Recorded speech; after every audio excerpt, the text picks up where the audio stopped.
A few years ago, I came across an article that mentioned that it was impossible to form memories before the age of 4. Immediately, I knew that this was definitely not true. In fact, most of the people I've met and spoken to also have a memory or two from their very early years, and they don't necessarily have to have HASM either. For instance, they may have recollections of them meeting a younger sibling for the first time, or maybe memories of them being with a great-grandparent who passed away when they were really young.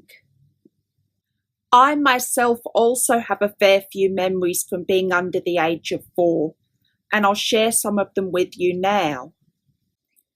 I'm never able to think in a disorderly way, so I'll mention them in order from earliest to latest.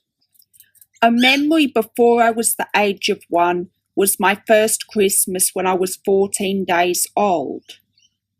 I knew it was Christmas because I heard people say Merry Christmas, but it's only now when I realise what those words were. Basically, I was in my crib looking at the bars and the stand-up fan next to me. I was kind of curious, but it never really occurred to me to get up and look at what it was.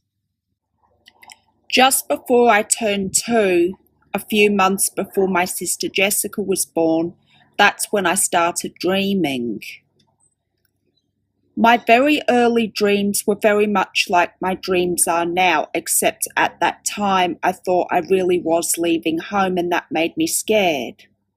When I was 2 and still living at my father's house, I remembered a day when I went shopping with my parents.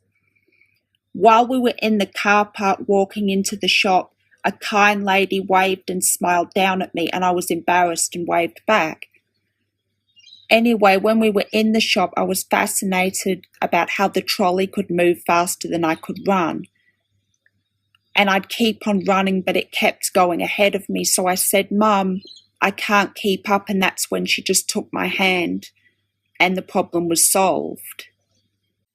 When I was 3, I'd ask Mum constantly questions about the past, as I do now, and Mum kept saying, "I don't know, it was a long time ago." And there was one time when this happened when I was at Nana and Granddad's house, and I said, "Mum, but one day this will be a long time ago."